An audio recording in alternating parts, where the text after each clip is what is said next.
नमस्कार दोस्तों, नमः शिवाय। जीवन ज्योति चैनल में आप सभी का हार्दिक स्वागत करती हूं। दोस्तों, आज बात करूंगी आषाढ़ मास की पूर्णिमा के विषय में।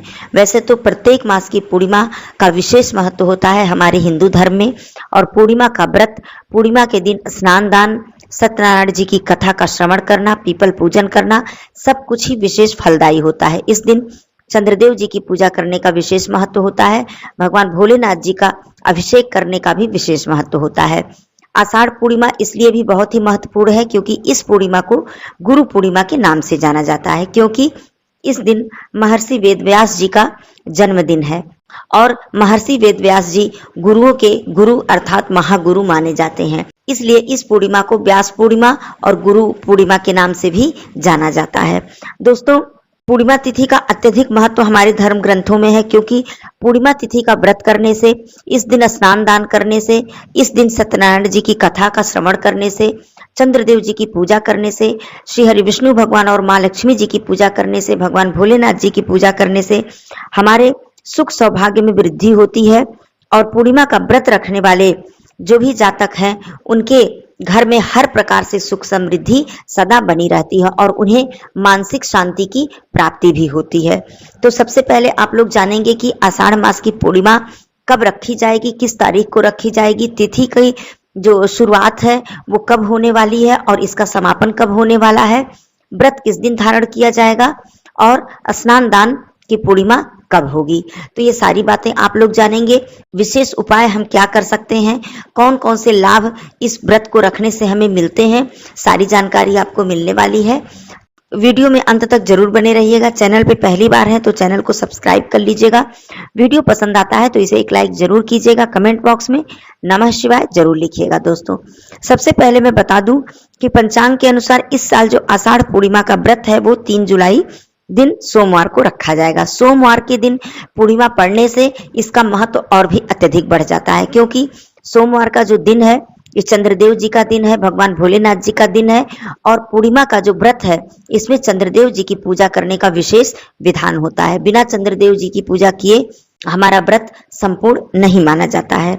तो सबसे पहले बात करती हूँ कि पूर्णिमा तिथि की जो शुरुआत है वो 2 जुलाई को रात्रि में 8:21 पर हो जाएगी और इसका समापन होगा 3 जुलाई को शाम को 5:08 पर।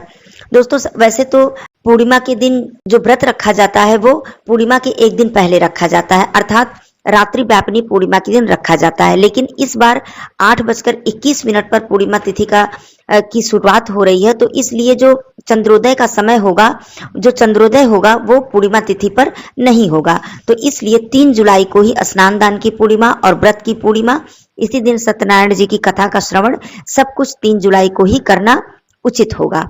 तो आप लोग किसी भी प्रकार का संशय न रखें और 3 जुलाई को ही सारे कार्य करें, क्योंकि इसी दिन उत्तम पूर्णिमा मानी जाएगी। आषाढ़ मास की पूर्णिमा को, जैसा कि आप सभी लोग जानते हैं, गुरु पूर्णिमा के नाम से जाना जाता है। इस दिन श्री हरि विष्णु भगवान जी और अपने गुरु का पूजन भी किया जाता है। वर्ष भर में आने वाली सभी पूर्णिमाओं में आषाढ़ पूर्णिमा का विशेष महत्व माना जाता है। पूर्णिमा के दिन चंद्रदेव जी अपनी संपूर्ण कलाओं से युक्त होते हैं, इसलिए इस दिन चंद्रदेव जी की पूजा करने से हमें विशेष लाभ की प्राप्ति होती है। पूर्णिमा के दिन सत्यनारायण जी की कथा का श्रवण करना या फिर अपने घर में सत्यनारायण जी की कथा का आयोजन करने से भी विशेष लाभ की प्राप्ति होती है और माँ लक्ष्मी जी, भगवान विष्णु जी की विशेष कृपा इससे प्राप्त होती है। दोस्तों, जो आषाढ़ पूर्णिमा की यदि मैं बात करूं, आषाढ़ पूर्णिमा के दिन गोपद्म व्रत करने का भी विशेष विधान होता है। गोपद्म व्रत में गाय का पूजन करना चाहिए, गाय को तिलक लगाकर उन्हें मीठा भोजन कराना चाहिए और पूरे श्रद्धा भक्ति से गौ माता का आशीर्वाद लेना चाहिए। इससे व्यक्ति को मोक्ष की प्राप्ति होती है और विष्णु लोक में उन्हें स्थान मिलता है। भगवान विष्णु जी की पूजा करने का विशेष विधान है।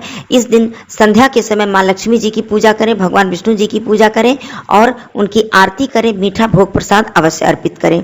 चंद्रमा का उदय होने के बाद आप चंद्रदेव जी को अर्घ्य दें, जल में सफेद पुष्प और कुछ मीठा डालकर उन्हें अर्घ्य दें, धूप दीप प्रज्वलित करें।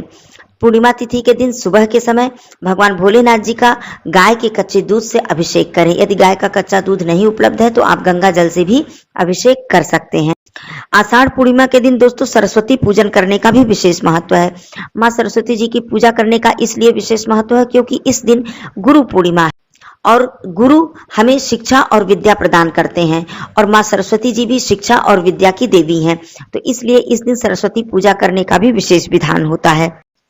दोस्तों, गुरु पूर्णिमा के दिन आप अपने माता पिता, गुरु, शिक्षक या फिर जिसे भी आप अपना गुरु मानते हैं, आप उनका आशीर्वाद अवश्य लें, उनके चरण स्पर्श करें और उन्हें आप चाहें तो उपहार दे सकते हैं, उनका आशीर्वाद ले सकते हैं, उनसे ज्ञान प्राप्त कर सकते हैं।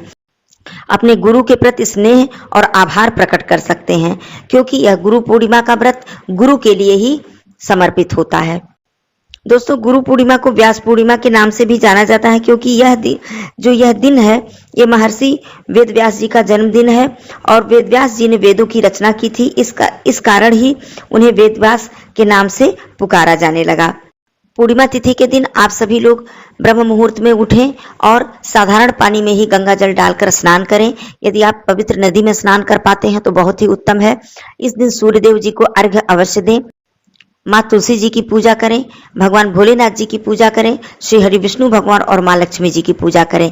यदि आप व्रत धारण करते हैं तो मीठा फलाहार करके व्रत धारण कर सकते हैं और निर्जला व्रत भी धारण किया जाता है। यदि आप निर्जला व्रत धारण करते हैं तो संध्या के समय चंद्रोदय होने के बाद चंद्रदेव जी को अर्घ्य देकर, माँ लक्ष्मी जी की पूजा करके, भगवान विष्णु जी की पूजा करके और उनकी आरती करके कुछ भोग प्रसाद अर्पित करने के बाद ही आप जल ग्रहण करें। यदि आप फलाहारी व्रत करते हैं तब भी आपको अन्न ग्रहण नहीं करना होता है। संध्या पूजन के बाद भी आपको फलाहार ही लेना होता है, जिसमें कि आप नमक का सेवन नहीं कर सकते हैं।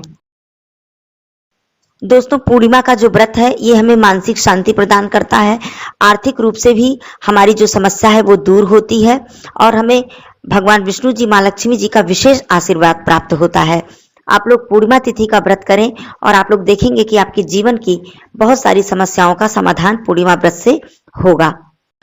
दोस्तों, एक विशेष बात मैं बता दूं कि पूर्णिमा तिथि के दिन आप लोग शिवालय में संध्या के समय एक दीपक अवश्य प्रज्वलित करें और आप लोग पीपल पूजा करें। पीपल के नीचे संध्या के समय दीपक प्रज्वलित करें। इस दिन बेल वृक्ष की पूजा करने का भी विशेष विधान होता है, क्योंकि बेल वृक्ष में इस दिन साक्षात माँ लक्ष्मी जी का वास होता है, भगवान भोलेनाथ जी का वास होता है। तो आप लोग सुबह बेल वृक्ष की पूजा करें और संध्या के समय एक घी का दीपक यदि आप बेल वृक्ष के नीचे जलाते हैं तो इससे आपको विशेष लाभ की प्राप्ति होती है। पूर्णिमा तिथि के दिन एक अखंड दीप माँ लक्ष्मी जी के समक्ष भी अवश्य जलाएं। तुलसी जी के समक्ष भी दीपक जलाएं। अपने मुख्य द्वार पर यदि आप घी का दीपक जलाते हैं तो इससे भी आपको विशेष लाभ की प्राप्ति होती है। पूर्णिमा तिथि के दिन आप लोग अपनी दहलीज की पूजन कर सकते हैं, अर्थात मुख्य द्वार का पूजन भी कर सकते हैं। इससे माँ लक्ष्मी जी प्रसन्न होती हैं और आपके घर में उनका आगमन होता है और अस्थायी रूप से वो आपके घर में निवास करती हैं। दोस्तों, पूर्णिमा तिथि का विशेष महत्व है हमारे धर्म में।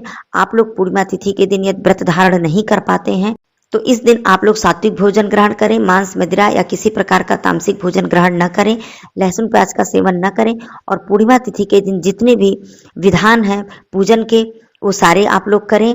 पूरे विधि विधान से पूर्णिमा तिथि को पूजन अर्चन करें, इससे भी आप लोग को विशेष लाभ की प्राप्ति होगी। तो फिर मिलती हूँ अगले वीडियो में, तब तक के लिए दोस्तों धन्यवाद। नमः शिवाय।